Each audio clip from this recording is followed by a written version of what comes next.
instruction, golf news, equipment, travel, interviews, course profiles, and more. Your weekly fix of all things golf is about to begin. It's the Flagstick Podcast with your hosts, Jeff Potter and Scott McLeod. Well, welcome to the Flagstick Podcast. I am your host, Jeff Potter, along with my good friend Scott McLeod. And the Flagstick Podcast is sponsored this week by TaylorMade with Stealth. They have pushed past the limits of titanium and introduced the world to the carbon wood age. So how far are they willing to take it? Way past far and into forgiveness. Introducing all new Stealth 2 Plus, combining the elements of speed and forgiveness to unlock forgiveness. Visit TaylorMadeGolf.ca to learn more. As always, off the top, we just want to remind you, we need you to follow us on social media across all the networks, Instagram, Twitter, Facebook, and TikTok. We need you to subscribe to us on Spotify, Audible, Google Podcasts, or Apple Podcasts, or all of them if you want. We really need you to subscribe to our YouTube channel. Like us and click the notification bell. Make sure that you never miss a single episode when we drop one. We are continuing to add new content to the YouTube channel. We need you to jump on there and have a look. Yes, please. Contests are coming. Product is here. I'm happy to give away some stuff. Sounds good. So we will come up with some cool contest ideas, but you get nothing if you don't subscribe to us, at least on the YouTube channel. So there you go. 100%. No YouTube, no goodies for you. I apologize in advance, Jeff. I just corrected the show notes. I got ahead of myself. It is not episode 44. It is episode 42. But you will notice that when I sent you the link for recording this, that I put episode 42 at the top. I'm like, episode 44. What are you counting? Like, what is the? Did you do some when I wasn't looking, or what? Yeah, I did. I rolled a couple out. A couple of quick ones there, but yeah. Anyways, whatever floats your boat there. But I appreciate the enthusiasm of wanting to really, get in there and jump ahead and get some extra episodes in. Sure, I'll get it. It is what it is. Scott McLeod, did you play some golf? No. I played 9 holes on Monday. Oh my gosh. After, obviously, we're going to get into it, talking about the Flagstick Open, but by the time I got home, got the final story done at 11 o'clock that night, I was beat. So the thought dogs were barking. Yeah, the thought of playing a round of golf wasn't really on my mind. And then, Monday afternoon, I'm like, you know what? I'm going to go over and maybe hit a couple of putts. And when I did that, just as I got there, there was 3 guys on the tee, including one of our players who'll be playing in the Flagstick Shootout. And they said, "Hey, we're missing our 4th. Why don't you come out?" And I'm like, why not? I'm not really prepared, but sure. So it was kind of like finding stuff in my bag. Didn't even have proper golf shoes on. Didn't, whatever. But walked 9. That was enough. I was done. So, but yeah, no chance yet this week to get out there, but I'm sure I will. I'm eager to play. Yeah. Just because we've got an event coming up on June 5th, the Flagstick.com PGA of Ottawa Tour. So it's slightly modified event this year too, because they're doing the Stableford system. Yeah. So that should be fun early in the season. A lot of the club pros have been spending a lot of time in the shops getting things ready for their members, not spending a lot of time on the range working on their games. So the little Stableford, give them a little reprieve there, little points instead of strokes, and why not? No, I'm looking forward to that, and I whatever. I mean, it is what it is. But you always like to be prepared a little bit when you go out and play those. So I better get some practice in the next week. A little bit. Well, you know what? Some of us don't have a simulator in their garage. But I don't like to hit balls inside in the summertime. I want to get on grass, and it's not the same. Grass is overrated. Hitting short game shots and all sorts of different lies and stuff like that. Yeah, I can go in there and swing. Certainly, I got an advantage that way. But it's nice to get out and score on a real golf course and kind of get a feel for things. So, yeah, well, why not? Why not? It should be fun. Lots of other stuff going on too. Obviously, we want to get into our front end. Just before we get started, we do have an awesome show. We're going to talk about the Flagstick Open. We're going to talk about the Flagstick Shootout in the back half on the back 9. We're going to talk about a little bit about the PGA Championship and the whole block party thing in the back 9. We're going to talk about the Play Junior Golf Tour, the race to the Flagstick.com Cup. We're going to talk about a bunch of little stuff. We're going to go random. We're going to go all over the map. There's no structure. There's no script here. We're just going to talk golf. We're going to talk about some stuff. But before we do that, we do have to remind everybody that the Front Nine is presented by our good friends at Metcalfe Golf Club. A natural setting, a pleasant challenge. Golf season's here. Buy up those memberships if you can get one. Join one of their leagues. Get some game packs. They have 10, 20, 30 game packs. And get ready to hit the tee and save yourself some money at the same time. Visit metcalfegolf.com to shop for those now. Okay, Front Nine. All right, peg in the ground, standing over the ball, visualizing. Let's go. Flagstick Open, Scott. How was the weekend, Jeff? Is it a blur? Well, I should say it's more than a weekend. Obviously, people focus and pay attention on the weekend, but there's a lot of weeks and months that go into 2 days of activity. Now, I'll be honest. When it comes to events, you're always. I mean, anybody that's ever run an event, the biggest struggle with any event is making sure that you've got a full field, because stuff's got to get paid for. I mean, these events are not free. Yeah. So sponsors aside, you still have courses to pay for. You've got, food to pay for. You've got prizes and registration. In our case, registration gifts. We're very, very fortunate with our partners at TaylorMade and Adidas Golf that we can provide an amazing registration gift for everybody. But there's other things that do cost money, and filling the field is of most importance. Now, we were fortunate with the Flagstick Open. The field pretty much sold out in 72 hours. Yeah. And we had a waiting list for quite some time. And then we dug into that waiting list the last week and a half because it happens. These guys are registering in February for an event that's happening in May. And things happen. People have to cancel. But we're fortunate with that. Life happens. Yeah. So it gets in the way all the time. Shouldn't. Golf's more important than life, really. But okay. Anyway, so we're very fortunate. Field of 120, locked in, split tees. Crappy freaking weather again. Geez Louise. It was only and it's pretty bad. It's pretty sad when you have the players coming to us asking us if there's anything that we can do to clean up the weather. It's like every year it's something. Every year. Now, fortunately, I would say the bad weather came on Saturday and it was followed by great weather. A little windy on Sunday, but great weather on Sunday for golf.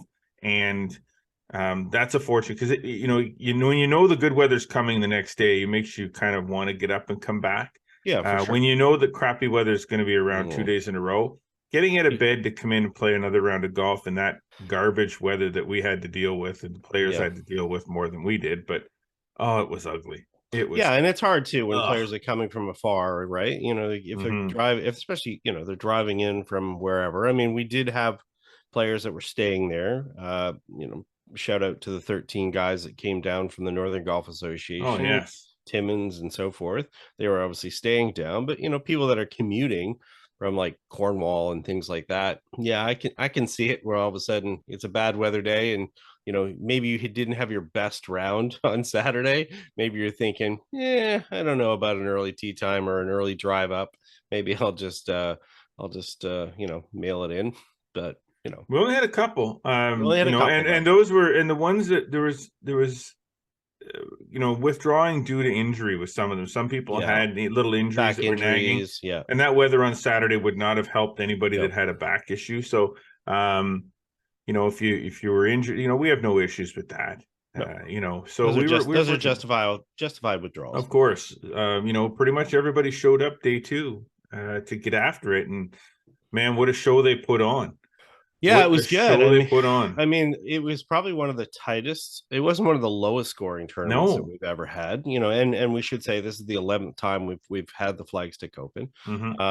But it was one of the tightest races where, as I said to you, starting to get ready to kind of prepare your story and things afterwards. A lot of times you can sort of, it happens in media rooms all the time. You start to prep your story. Yeah, you sort of know who the players are in the mix. Someone's got a lead. You start thinking of a line of, of writing as far as an angle and so forth.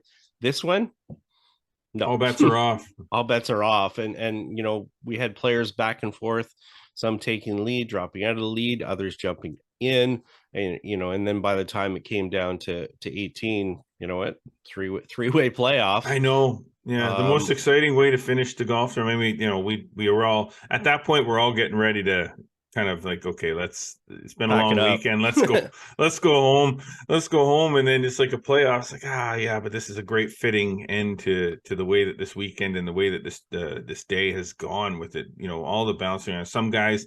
I think Hudson Turcotte had it to 4 under for the day at one point. Yep. Outstanding. Brady Hall was at 3 overall. Yeah, Owen Rigg. Yeah. Owen Rigg had it to 3 under. Owen Rigg's one of the guys we were talking about with the Northern Golf Association. He came down from up north to play. Comes every year. Brings his buddy, and brings his crew, and he had it going for a while and just couldn't keep the momentum going. Like it was getting interesting. It was really difficult to see how it was all going to play out, but at the end of the day. Jared Coyle from Carlton Golf and Yacht Club. He was the one standing with the trophy over his head when it was all said and done. It was what a great champion. Yeah, it was good. He was the day one leader last year. He had shot 69 the first day last year, and then backed it up with a 75, and unfortunately wasn't in the mix. So this was a little bit of vindication for him to come in there and get that done. And believe me, these guys were having a hard time in regulation getting it done. Jared had an opportunity to get up and down, left his wedge short of the green. These are opportunities to get to 2 under and take the outright win. Daniel Abraha was right in the mix too. He had a wedge in there, and then he hit it kind of off the toe and ended up 35 feet from the hole. And then Brady Hall had a short one, and he pitched it up there just short, missed that putt. So we weren't sure what was going to happen based on what their play was like at the end. These guys were, they had been champions for 36 holes. And then, when it came down to it, now some of them didn't know. They weren't 100% aware that was going to make the difference. But, Brady had made bogeys on 15 and 17. So I know it was really, digging at him a fair bit. Daniel had no clue. He didn't know that that was in the mix. He assumed somebody else had gone low. So these guys weren't leaderboard watching, but so they were sort of surprised when everybody was around in the end and said, "Hey, it's a 3-way playoff. You got to go back to 18, boys." Nice. Well, there's a young man, Brady Hall, whose game has really gone to another level this year too. Definitely. Really impressed with watching him play a little bit this weekend. I've got my eye on him when it comes to the July at the Flagstick Shootout, because obviously he's one of the 30 players that are now in that field, have been selected to play in that field, and he is sort of a local boy down there. He's obviously from the area. He's a member at Cataraqui, but Smugglers is where his grandfather has played. He's got a membership, and he's from Gananoque, so he's played lots and lots of rounds there. He'll definitely kind of be in the mix. And right after that, as you said, there's just a stack of good players, including our 2-time defending champion who got a top 10, but just couldn't get it done.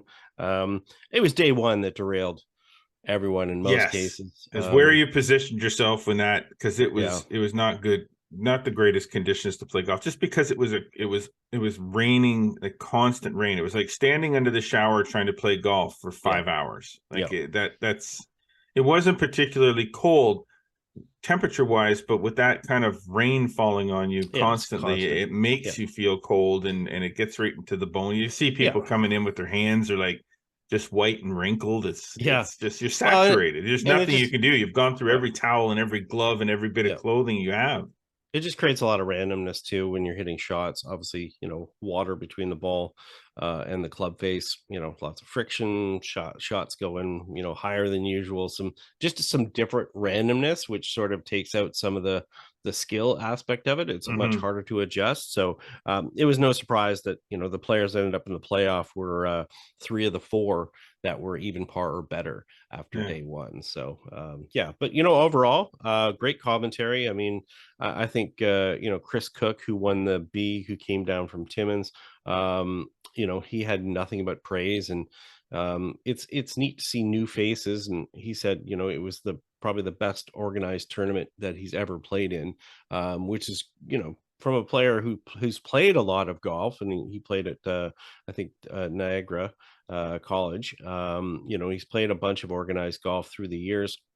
That's great to hear, because that's what we're after, right? Yeah. We want to create the best experience for the Exactly. players. And it's the key word. It's the experience. I mean, we can put up all the prizes and all the registration gifts and all the great food that we want, and we can have an awesome venue, which we do have. But at the end of the day, if the experience is not an enjoyable one, if it's not something that you feel like is different, in a good way, then it doesn't give you that sense of wanting to return, because it's I just got to do this every year.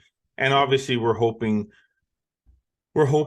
but we also know before July even comes that we're going to be able to deliver that experience at Smuggler's Glen in July as well. We delivered it at Brockville Country Club last fall with the 2-ball, and I've already talked to a number of players from the weekend that are planning on getting partnered together to come down for the 2-ball. So we're looking at getting that field bigger and make that event stronger. And it's funny, every time I make this speech at the end of the you may as well just retire that part of the speech. Yeah. It's like I used to say back in the day, it's great that everybody enjoys this. It's not what we do. We're a media company. We publish things, we write things. And no, I mean, this is part of what we do. This is a new world order for us in this business, and running events is now part of our operation. So whether it's a golf tournament or whether it's things we've been talking about and dealing with Sam from Golf PEI, trying to get something going where we're going to try to organize some kind of a Golf PEI road trip, if you will. And I guarantee that anybody that has the opportunity to be a part of that when we announce that happening, it's going to be an amazing trip. There's no stone left unturned when it comes to these things. I gotta hand it to number one, Equinel. 2 different sets of conditions to have to deal with, and in both days, regardless of the weather that we had, that course was playable all around. Like, there was never a question of whether we were going to close down the round on Saturday because of weather. Like, the course held up. Oh yeah. No, very, very little puddling anywhere. We made the decision before they even teed off to play to lift, clean, and place, which was a great decision, because it ended up having to be that way. But the course was extremely playable in the rain, and then it dried up and was firm and fast on Sunday despite all the rain. So Chris Vollett and his team there, man, unbelievable. An awesome meal on Saturday night for the players. So you got to thank Equinel and their staff for everything they did for us all weekend, and looking after us downstairs in the scoring and registration area. Just an unbelievable. And our rules officials, we obviously we lost Rich McLean this year to retirement and moving on. But Jerry Bauer stepped in, took over that role, had everything running great. And obviously we had they're busy. I always have lots of rulings and stuff, but everything got done. And again, that's part of that's the reflection of the organization. When people get done the tournament, they just say, you know what, I didn't have a problem, and that's really what it amounts to, right? They registration went fine, dinner was fine, lots of smiles. Again, you can't do anything about the weather. But the balls are in the range, they can hit as many as they want. They're prepped and ready to go. It was kind of a little bit return to normalcy, I guess. I know, no tents went flying and no signs got broken. Right, no tornadoes. Yeah, exactly. No, and hats off to our new radios. Yeah, they were good too. Tip of the hat to the new radios. We decided to buy radios, given that we're doing 3 events this year rather than renting them. And wow, those things performed very, very well. Yeah, for it a was little good to have Joe. Amazon purchase. Yeah, it was good to have Joe back as well, doing a little starting. A Yes. lot of people were just happy to see him, to say hello, and Paula dropped in too on Sunday, and yeah, It felt just like old overall, times. Felt like old it times. did. It was just a good, solid weekend, and it's just kind of a next generation of players. There's a lot of players there that hadn't seen before, which was neat to see. Yeah, I can see maybe next year that we turn Brandon, my son Brandon, we turn him loose on the tee set, the tee marker set up in the morning, so that you no I longer did a have to little do bit. it. I did a little So bit. We made some decisions out there to change up some teas and stuff like that, and definitely you know I had an ask with him. Hey, what do you think of this? And we talked about it a fair bit. We're talking about two on Sunday. Hey, the wind might be coming from this direction. What do you think? Should we put it up? Yeah. So that was fun to do be and nice to fun. get that off your plate. Yeah, maybe. I Have some mean, other things yeah, to. yeah, it's all good. It's all good. So, but yeah, where I was getting to a little bit was, David Hood, who ended up winning the D flight, for an example. There's a golfer who's only played for 3 years, I know it's and crazy. he went 83, 75, had one of his best rounds ever. From talking to some of the other people, he plays at Rivendell down in Verona, lives in Sydenham, Ontario, north of Kingston. And they said, man, this guy's like long, like he hits it, like he's a big dude and he Yes, hits he it a is. long way or whatever. And he was all excited. And it was kind of neat because, he had sort of heard about the tournament through a network of players, but it's not the traditional players that we're used to that, maybe grew up around Flagstick, around the Yeah, magazine, around the print magazine. So we're seeing more and more of those golfers that we're reintroducing ourselves to, yeah. because they are new to the game. And that's one of the great aspects of it, is they're coming in and they're finding out about tournaments and going, man, okay, these are great. I just hope he's not disappointed when he plays maybe some other people's events or something like that. We set the bar very, very high, Yeah, yeah. unfortunately, for some Yeah. other events. And that's not But to say any other events aren't good no, no, events, no, but no. but It's just a different, this different is, how we yeah, run things. But yeah. So exactly. congratulations to all the winners. If everybody wants to jump up on flagstick.com, obviously they can see the whole summary of the tournament, see photos of all the winners, Yeah. and yeah, and they can And we get turn the page and start looking towards July. We'll talk about that on the backside of what we're yeah. doing here today.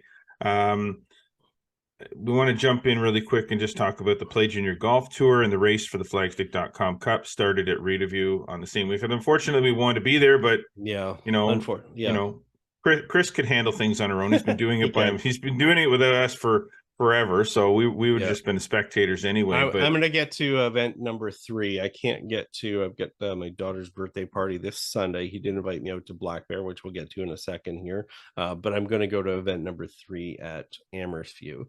okay, So looking forward to it. But yeah, he kicked off his 10th season, and obviously, he started in the eastern side of Eastern Ontario, and mm-hmm. then gradually swallowed up the St. Lawrence Junior Tour, which has a longer pedigree.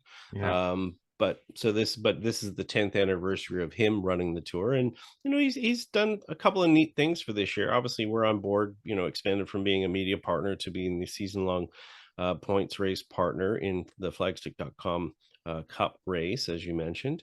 But he's also raising money at each of the events now, yes, based on numbers of birdies, doing some different things to have fundraising efforts. And not only did he get 72 players out, and they had a full field at Riedeview, which obviously the players loved. So that was the Humber College PGM Spring Open presented. In support of the CHIO Foundation, and he raised $1,550 for CHIO, which was awesome. nice. Which is good to see. So he's got events designated, or charities designated for each week. And the next two are the one at Belleville, which is going to be in support of Price Strong, Mm-hmm. which is Dayton Price. And then the next week it's going to be for Hato Strong. So it's the two kids that were the survivors from the USW accident, the tragedy last year. And Hayden finished great on the Yeah, weekend. I double checked where he finished, but I think he was T6, I yeah, believe, he was something like definitely that, top or 10. T4, Yeah, T4, I T4. think. Yeah, so played very well, and both have been playing well of late. But as always, especially after you have medical issues in the U.S., there are large bills to pay. Yes. So these events are both going to support them. So the next one will be next Sunday, is the Bear Trap at BBR. presented by Greenback's Pawn Shop at Black Bear Ridge in Belleville. So in support of Price Strong. So the kids will have a great time there as well. Quality venue. Yeah, very Again, much so. following on Rita View, and a great start for Chris and the tour for this year. Nice. Very nice. Very nice. Okay. What do we want to discuss anything else before we shift off? Just Might having a have a couple of couple of quick minutes notes. here. Yeah, just a couple of quick notes. Isaiah Ibbett won the Golf Ontario Junior Spring Classic at Wooden Sticks on the weekend. So kudos to him. He plays out of Camelot. Some good representation there by the kind of the local players. 3 players. I will double check their names. Romy Dolari. I'm trying to think. Brandon White and Mark Mackay, both all 3 of them just got through the Canadian Open regional qualifier in Quebec yesterday. So Very they're nice. advancing to the Monday qualifier at the RBC Canadian Open. So that will actually technically will be on the Sunday, not the Monday. That's going to be at Coppenwood on June 4th for a chance to get into the RBC Canadian Open. And then the Endless Summer event in Belleville, which we mentioned before, which is a long drive champion. Yeah, long drive championship and pro-am. Not only have they, and again, we've got a story up on flagstick.com if you want more details, but they've created an affiliation now with World Long Drive. So the winner gets an exemption to the World Long Drive Championship in Atlanta later this year. And they've just added 2017 World Long Drive champion Justin James to the field. So that's July 5th, 6th in Belleville. So Pro-Am is sold out, but they're still selling tickets for the event proper. Awesome. It should be, long drive events are exciting to watch. Yeah, they're fun. And then one last note as well, Toronto Players Tour is also visiting, happens to be Trillium as well. They played their first round yesterday. Etienne Papineau leading at 64. They played their second round today. So obviously, as soon as this comes out, people will be able to check the results of that. But it just shows you there's a lot going on. We're really starting to get into the tournament season here. And I can tell you, I'm obviously tracking all over the place, trying to keep up on it. And Brooke Henderson started with a win at the Las Vegas for the LPGA match play as well. So good to see her back after a couple of weeks off. Yeah, it's interesting. You'll hear us talk about it on the podcast, weekly as we get going here about how busy things get. And the fact that we're into tournament season, we're going to try our best to make sure that, every week we shed some light on a few things that are going on. But I guarantee there is far too much happening once school's out and the juniors are fully playing and we're in full tournament swing, getting into July and August. There's no way we'll be able to cover it all. However, if you get over to flagstick.com, I'm pretty sure that the majority of what you're looking for, you're going to find there. For sure. In some capacity or another, we're just not going to be able to. We don't want the podcast to get into a laundry list of what events just happened. So we want to talk golf. We don't want to just report on it on this podcast. So just go to follow flagstick.com. Flagstick.com. Follow us on our social media. Instagram, Twitter is where I pound stuff out there. Yeah. And you can find those links if you just, like you said, if you just go to flagstick.com, you can actually find your ways to get to all our social media channels. Of course. Okay. We're going to take a quick break. And when we come back, we're going to talk a little Flagstick Shootout, Smugglers Glen, that event coming up. We're going to talk a little bit about the PGA Championship that just happened, even though we didn't really pay any attention to it because we were too busy with our own event. But we will talk about it because we are aware. So stay with us. Be right back. You're listening to the Flagstick Podcast with Scott McLeod and Jeff Botter. That's far. So much forgiveness. Wait. Did you say forgiveness like far or forgiveness like forgiveness? Forgiveness. Forgiveness. Forgiveness. I'm hearing far. Forgiveness. Like forgiveness. Forgiveness? Forgiveness. I'm still hearing far, but whatever. Introducing Stealth 2 with more carbon for more forgiveness. Forgiveness. Just hit it. And we have returned here on the Flagstick Podcast with Jeff Botter and Scott McLeod, and we want to jump right into our back nine and get the discussion started. But first, the back nine is presented by Greensmere Golf and Country Club. Save 40% on all daily green fee rates with Flex Pass. It includes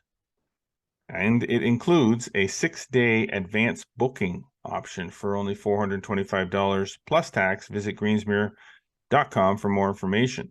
And you're in great shape out there, actually. Yes. Joe was mentioning that he's been playing out there, so he said it was in good shape. Yeah, Joe and Paul are members, as is Jerry, Jerry. Bauer. Yep. Jerry's a lifetime. He's a lifer. He's He an is. original. He's an original. Yep. Great track too. Like the very distinctively different 18s out there. So get a chance, get out there and play that golf course.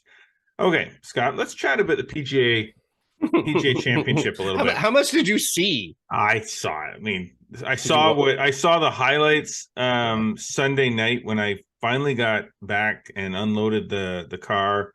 I saw the highlights. That's basically what I saw. I mean, obviously we were following the leaderboards and so forth. Oh, for sure. We knew what was going on, but I mean, it certainly wasn't watching the golf. And it's it's sad in a way, but at the same time,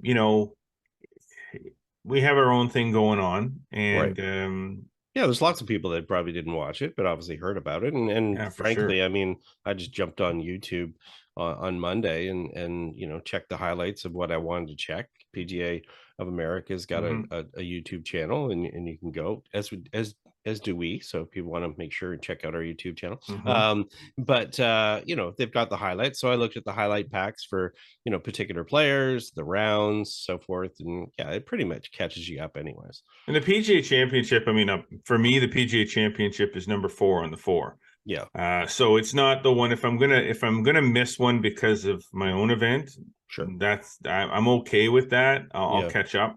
But when stuff happens, I mean, you got to remember, PGA Championship, for some reason, the PGA Championship always seems to produce something unique. I don't know why I mean, if we go back to John Daly winning the PGA Championship, 1991. I almost said at Wooden Sticks. At Crooked Stick. No, John Daly did not win the PGA Championship at Wooden Sticks. Great track in its own right. This is 32 years ago, so we understand. A lot of our audience probably has no idea what we're talking about. Rich Beam. Yep, 99. Y.E. Yang. Yep.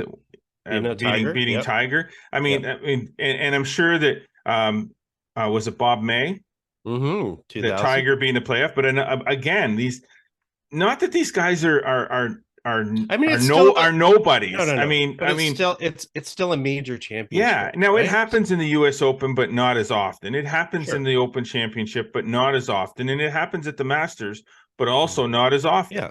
And it happens week to week as well. But but it doesn't have the same impact as how it can change the life of somebody who's going to exactly. I mean, when Rich Beam won it, was it like the week of he was selling cell phones. Yeah. And then boom, here he is winning a PGA Championship against Tiger Woods.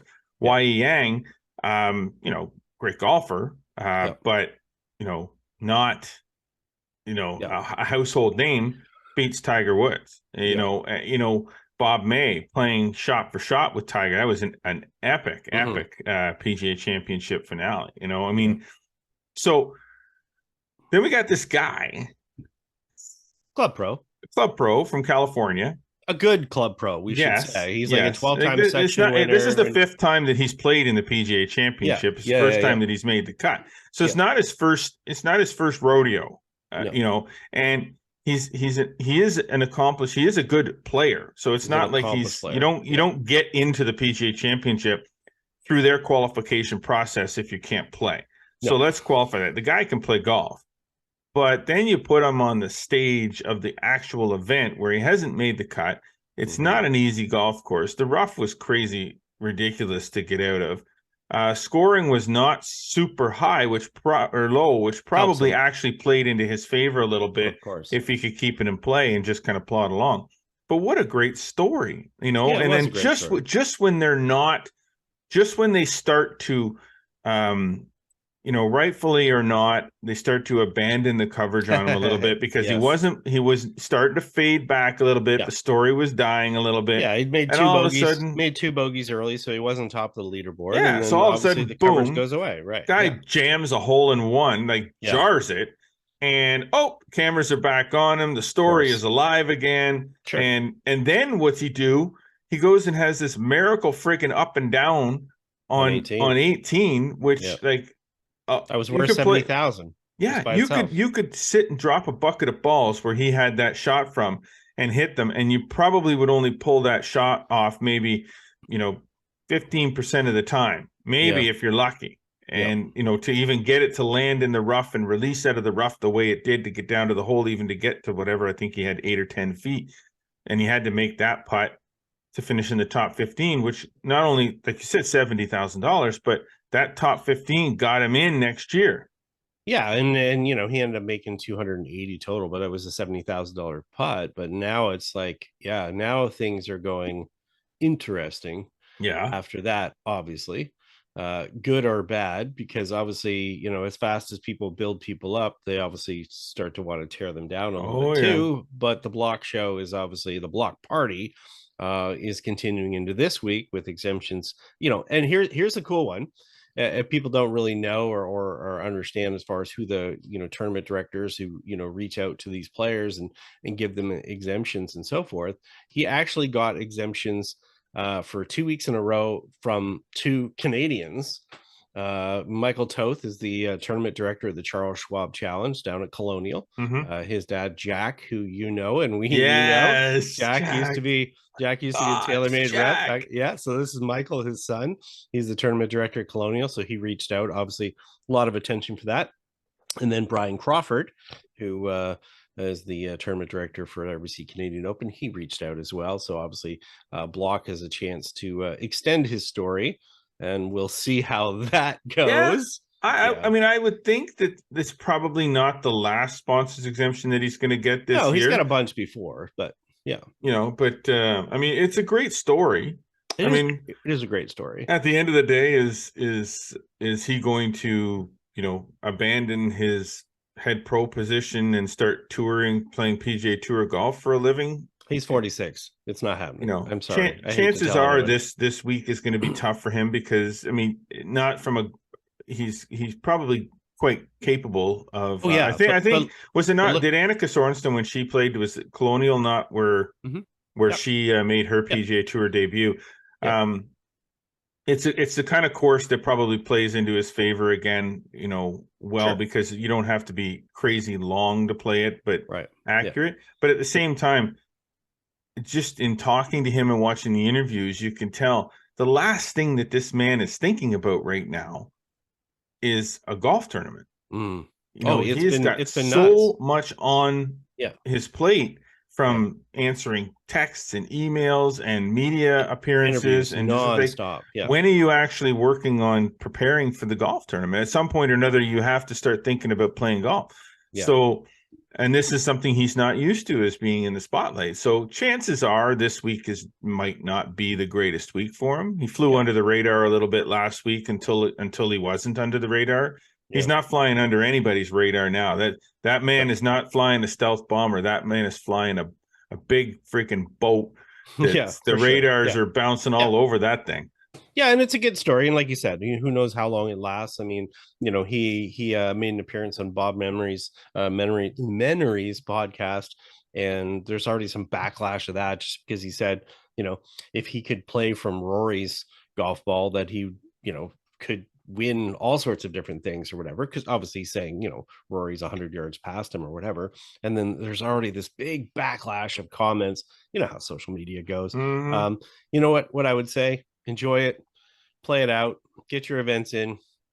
He's not going to have to buy a drink back home in California for a long while, and he seems very grounded anyways, as far as when you look at a bunch of his other interviews and things. He knows it is what it is, and it's nothing more than that. So good on him. And it was good to see Brooks win as well. I mean, I know we get on this whole live golf thing all the time, and everybody's just going to melt that thing. But this is not about live golf. It's not about live golf. And frankly, you know what? I'll say something. I'm changing my tune a little bit on some of this positioning with respect to the Ryder Cup, and I'll tell you why. I saw a conversation on air between Brandel Chambly and Brad Faxon. Oh, that was a joke. And absolute joke. And I would say this: Brad Faxon is right. Mhm. This is America. This is the PGA of This America. is a PGA event, of America. This is which Team America, US. Which I would tell you, the PGA of America runs it on this side of it. Brooks Koepka is currently a member of the PGA of America. Yes. So this is Team USA versus Team Europe. Correct. This is not the PGA DP Tour World versus- Tour versus yeah. the PGA Tour. So Yeah. so this whole live stuff to me, okay, It's yes, irrelevant. the qualifications are based on world rankings. So that's fine. They have to follow the rules of qualification for now, as long as those are the rules. But when it comes to the captain's picks, Yep. that captain should be allowed to choose Mhm. any player on any tour or not on a tour. If that captain thinks there's a guy playing some moonlight tour in the US is capable of playing on the Ryder Cup, then 100%. by all means. Well, go look at for it. look at the players that show up in the pairings for the Zurich Classic. Yeah. I mean, players all of a sudden, because of where they are in the ranking, they can pick whoever they want to come with them. So again, here's the thing: he's a fantastic player. He's still one of the best players in the world. He's Absolutely. obviously proved it again in winning his third PGA Championship And a second at the Masters. Yeah. So I mean, from a playing wise standpoint, if the US is fixing to lose, don't pick them. Oh, absolutely. But you need them there. And really, again, look, I don't look at it as far as where they've gone and whatever they do. I don't, maybe I don't support that tour. I can support it if a player has a decision that they only want to play a certain amount of events in a year and they want to control their schedule and whatever. That's up to them. That's up to them as far as doing that. But you cannot diminish the quality of his play, no matter what. I don't care what you think otherwise. So no, it would be the same thing as if they're going to the Olympics and Team Canada, and there's a couple of Canadian players that are playing in the KHL or the Swiss Elite League that are just guys that are they just don't want to play in the NHL for whatever reason. Yep. It's not the NHL versus the KHL versus the Swiss Elite League. It's the best on best players in the world. If the best happen to be in the NHL, great. Yep. If the best happen to be on the PGA Tour, then great. And I'm not saying that guys like Patrick Reed and Bryson DeChambeau and guys like that are Phil Mickelson because of that they belong on those Ryder Cup teams because of where they used to be. Yeah. I'm saying that right now, Brooks Koepka just won the PGA Championship, finished second at the Masters, doesn't play on the PGA Tour. That guy should be on the Ryder Cup team. Hands down. Now, should Bryson be there? I don't know. Still not a big Bryson fan, regardless of where he finishes. But if he here's the thing: if he proves he's of the ability to be the better than a player that's below him on that team, and again, he just finished top 10 at the PGA Championship, and I think he also finished top 10 at the Masters. I'm not sure on that one. I mean, it's double check. Yes, again, two major championships. Yeah. Again, you're right. This is separate from the PGA Tour. Yeah, exactly. There's a big difference between what I've said in the past about, look, if you want to go play live golf, you open up the door and the opportunity for other guys to come up and show and make a name for themselves on the PGA Tour. That's cool. I like that. If you're gone, then you're gone. But when it comes to Ryder Cup, this isn't about taking the guy that just made a name for himself on the PGA Tour and slid up into the top 12 in the world rankings that should get a shot at the Ryder Cup. This is about the best players on the tour. If Sergio belongs on that European team, if any other guys playing on that aren't playing the DP World Tour or the PGA Tour or playing live deserve to be on the Ryder Cup team because the captain thinks they should be there. Yeah. I mean, do you think Ian Poulter deserves to be on a Ryder Cup team? Probably not right now, as far as the fact that how he's playing right now. Yeah. But the fact that Ian Poulter is a ridiculously fierce competitor, and even when he wasn't playing well 2 years ago on a Ryder Cup team, he was dominant in Ryder Cup. So, I mean, it is what it is. So, anyways, but yeah, PGA Championship, great weekend, loved it. Great story. Hope it continues for this guy for a little while. Anyway, get your fame. Yep. Love your life. Don't charge more for your golf lessons because that would be dumb. And keep rolling. Exactly. Okay. All right. From the block party to the shootout. The block party to the shootout. Now, This is not a shameless plug that we're doing here with respect to the Flagstick Shootout, but it is the Flagstick podcast. It is our platform, so we will talk about whatever we like. Heck yeah. And we are going to talk about the Flagstick Shootout because it is coming up in July. It's a reborn event. It existed. It was great. It evolved into when it stopped existing. It was a 72 player. Straight off of the top to bottom, no indexes, no flights, no divisions. Just let's go to Smuggler's Glen, one of the most challenging golf courses in our region to play, and it's going to be a blast. What we have done is we're asking players to register at flagstickshootout.com, and they register. They automatically get put on the wait list, as everybody that registers does. And then we will select our 72-player field as we go along. Yep. Until we have the field set. We exempted or invited the top 10 from the Flagstick Open, which included the top 9, including ties, which meant 11 players. Correct. We invited them to participate in the Flagstick Shootout. At this point, 6 of the 11 have accepted the invitation. The other 5 are checking schedules to make sure there's no conflicts. And then we invited the next 20 players into the field. So making our field of 72 now a field of 30. We invited the next 20 into the field and from that wait list and moved them into confirmed. Now we still have guys on the wait list. So if you've registered and you haven't seen your name pop up yet, it's don't just panic. Because don't panic. You might still get in. We're just not going to, throw all 72 players on the list all at once. We're doing this in stages. And maybe for the drama of it all, maybe not. I don't know, but it's fun to kind of pick them as you go along because people are registering at different times. There is starting to become a sense of urgency because we have stuff that has to be ordered.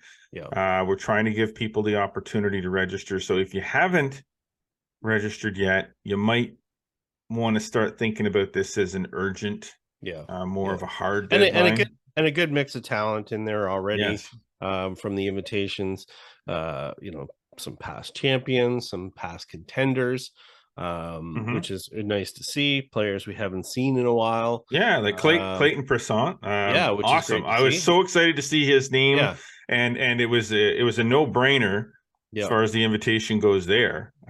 For sure. I think he won the last edition, actually. Yes, and Joe Matthews, who at this point is the oldest player in the field. Joe's a past champion. He is. So and no, again, another no-brainer of yes, definitely Joe's going to be in it. And we even I'm not going to say youngest in the field yet, but Shane Stanley, who actually helps me out with some of my hockey coaching. It's a good friend of my son Brandon's. He is really focusing a lot. He works with Dave Druken at Golf Tech all winter. He actually missed just a slight top 10 finish at the U19 boys at the spring. He had a 69 in the second round. Classic. The spring classic. His game is really rounding out. So we invited him, and he's I think he's 17. Yeah, 17. Yeah, so he's 17 now. So good to see those players emerging for sure. Yeah, I mean, new faces, and we've got obviously a lot of the usual suspects, but players that have played college golf, as you mentioned, the Brennan Smiths, who obviously won the Flagstick Open. Absolutely. Ellis Kinnaird from Ottawa, who plays at Oakland University. I mean, the list, and it goes on. Daniel Braha, who lost in the playoff, who's actually already qualified now for the Monday qualifier at the Canadian Open for this year. Lots of good young talent, and it should be good. And looking forward to seeing all those faces back at Smugglers. It's going to be a great week. It's just going to be a fun weekend. It really is. So. I mean, it's different from my standpoint as far as organizing and operating goes. Doing the draw is going to be easy. Yeah. I say 72, the most difficult thing that I have to do on Flagstick Open weekend every year is that freaking draw. And as easy as Golf Genius makes it to do a draw, yeah, they do. But there's little tiny things that and maybe it may not be a Golf Genius thing. It may be a me thing, and there may be actually a way to do it easier than I do it. And I'm going to investigate this. But to do the shootout draw is like, okay. The draw is the draw, and when it's over, I reverse it and do the draw for the next day. What's neat too as well is, there's a number of players that I noted there that, weren't around playing tournament golf when the original shootout was there. Yeah. And they're excited. I've had a number of those players come back to me and say, man, I'm excited to go and play a tournament there. Just because they didn't play that original shootout, but they heard lots about it. And just the venue itself, the golf course is great. Enjoy the time, get to spend there. We've been there since the very beginning as far as that golf course. Yes, we were when it opened, and it's just gotten better and better over the years.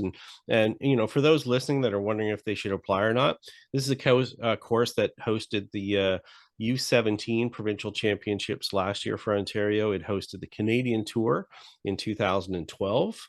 It's a high quality golf course, and I can tell you it is in mint shape. I haven't been on the course this year, but spent some time there and have talked to Jason a fair bit. I've talked to a lot of other people. It's in great shape, probably one of the best springs ever. And as a result of it, man, it's going to be firm and fast and ready to go in mid-July. And here's the thing too, with respect to registering for this tournament, I have gotten a few questions with respect to indexes, and people asking, I'm a 12, I'm a 15, I'm a whatever. Right. Should I even bother registering? Do I even have a shot at getting in? Yeah. My short answer to that question is yes, you have a shot at getting in. Yeah. But you might not be competitive. Exactly. Just understand that the majority of the field is going to be zeros, pluses, ones and twos. There'll be some sixes, there'll be some eights. Sure. There always is. It doesn't mean that I'm not going to let a 15 or a 12 into the tournament, but you have to understand that if you're a 15 or 12 playing the white tees at your home course, you're not playing the white tees at Smuggler's Glen. If you think you've gone to Smuggler's Glen, you played a few rounds of golf and you really enjoyed the golf course, but you played it off the front tees, that's not where we play it. No. We play it back a long way. We do adjust for conditions and stuff like that. We don't set the course up to beat guys up, but we do set the course up to be highly competitive because that's the way it's supposed to be. So if you think you want to play a tournament under those conditions, sure, apply. Then by all means apply.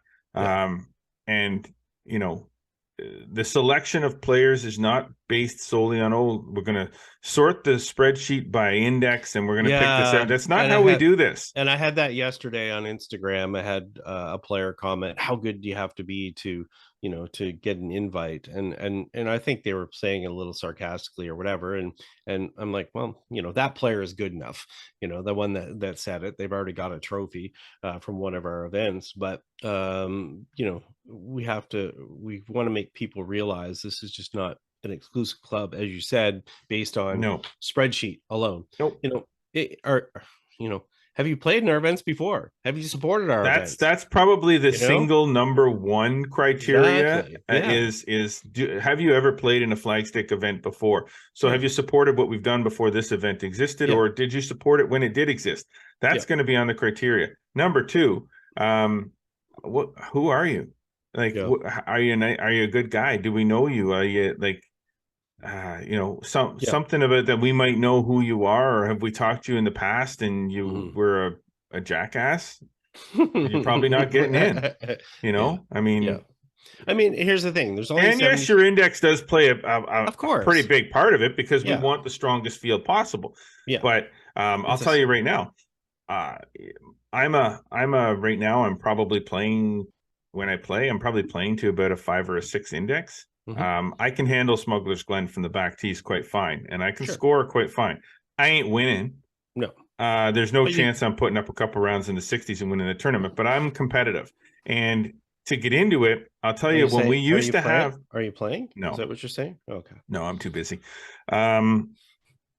When we had the tournament there before, I can guarantee you there were some people that when they got in, their goal was to finish in the top whatever number we indicated that would get an invitation to the next year. Yeah. They weren't playing for first or prizes or anything like that. Because look, when it comes to these events, prizes, we don't do prizes down to like 10, 15 players. It's normally, the top 5 are getting prizes, and everybody's getting the coolest registration gifts and a great weekend experience on an awesome golf course. That's what these events are all about.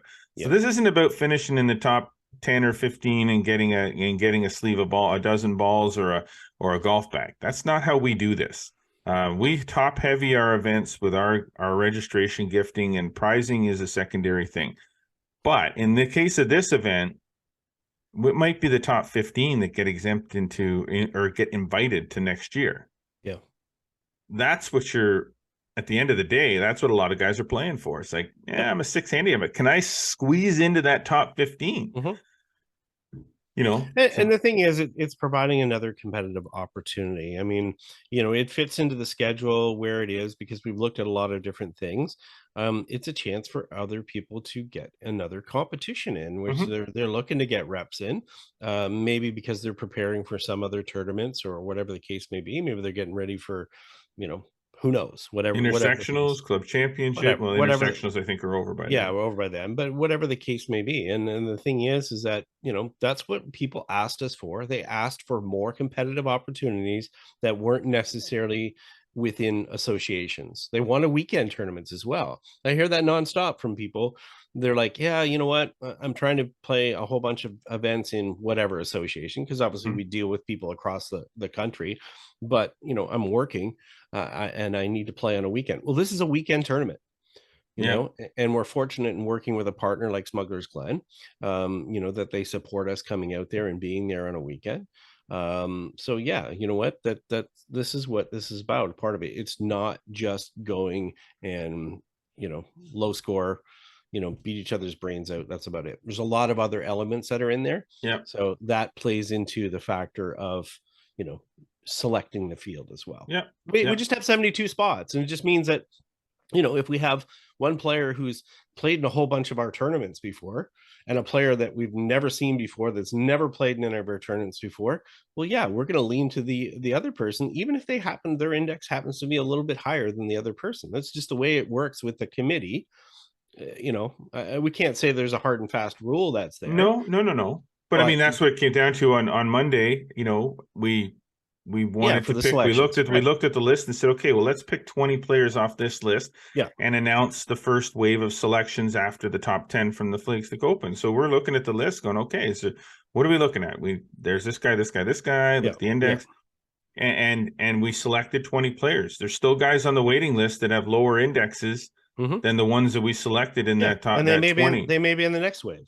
Exactly, but they just weren't. We wanted to make sure the first wave that those guys got in. Yeah.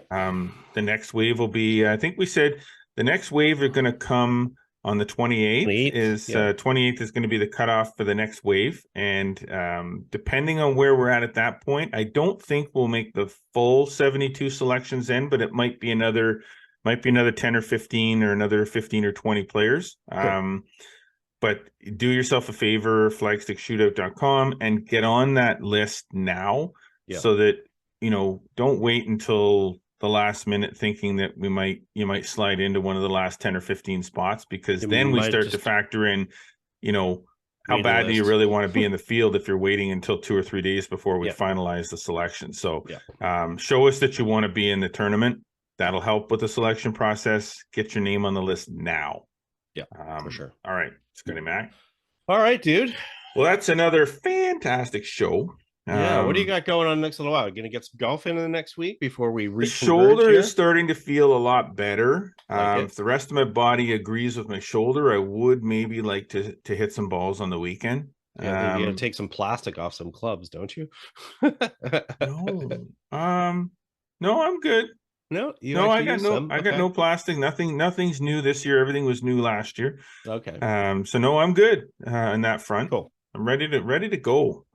I just got to hit some balls without any pain. So let's do that. You're going to golf because you got to prepare. I'm gonna try. I've got a stack of lesson work to do in the next little while. Obviously, as we get busy for tournaments, and everybody else wants to get busy preparing for tournaments, so that's a lot. But definitely, I want to get out and squeeze some rounds in. I am heading down to Cambridge area next Tuesday for the Dayton Price. They're having a fundraising tournament down there, so I'm heading down with Hayden Underhill and his family. So that should be fun. It'll be first time for a whole group of us to kind of get together. But besides that, obviously just prep, trying to get some practice in, just short game stuff and things like that, and just Short to feel game. like make some birdies, because that's what it's going to come down to. At the Marshes on June 5th, get 6 par 5s. I need to make some birdies and some eagles, and hey, frankly, I'm a senior. We're going to be playing off the white tees. So Yeah, it shouldn't be a problem. Shouldn't be a problem for Scott McLeod. It's going to be a different golf course. Whether I play well or not, who knows? But I'm just going to go and do the best I can. And Stableford, just make some birdies. Make some birdies, yeah, which is fun. I'm excited about that, and I think I'm playing. I know at least one of my pairings so far. I'm going to get Dale Peterson from Kingston here. Nice. I play at Garrison. We're gonna play together, I believe. Yeah, so that'll be nice. He's getting back to playing in competition. Would be nice to see. And I was talking to Caroline Campbell, or Caroline Baxter, yesterday, and I should say we got something upcoming on the Women's Try Golf Series for Golf Ontario. Katie Walker has returned to the PGA and has taken on that portfolio of that series, which is happening with the Golf Ontario across the province. And she has promised me dates and schedules for that coming up, so that, if you're looking for a place for the ladies are interested in going in and getting involved with some, trying golf, we'll have more details out on that soon. And maybe we'll even have Caroline Baxter for an interview on that at some point. Beautiful. All right. Beautiful. All right, Scott. Enjoy the rest of the week. All right. You too, bud. And everybody else, enjoy the rest of the week. Yeah, for sure. What's left of it when this actually comes out. Great show. I want to thank, as always, our sponsors, Metcalf Golf Club, Greensmere Golf and Country Club, and our presenting sponsor, TaylorMade. With Stealth, they push past the limits of titanium, introduced the world to the carbon wood age. How far are they willing to take it? Way past far and into forgiveness. Introducing the all-new Stealth 2 Plus, combining elements of speed and forgiveness to unlock forgiveness. Visit TaylorMadeGolf.ca to learn more. Hopefully you're enjoying everything you're hearing and watching with us on this podcast. Be sure to follow us across social media networks, Instagram, Twitter, Facebook, and TikTok. Subscribe on Spotify, Audible, Google Podcasts, and or Apple Podcasts. Don't forget to subscribe to the YouTube channel. We keep encouraging that, and we're seeing that you are, so keep doing that. Yeah, appreciate that. Like us and click the notification bell. Make sure you don't miss a single episode ever. Get over to flagstick.com, because that's where the good stuff is happening all the time. Great, amazing content delivered there every single day. As always, we do appreciate you tuning into us. Until next week, I am Jeff Botter. I'm Scott McLeod. Remember, always go for the stick.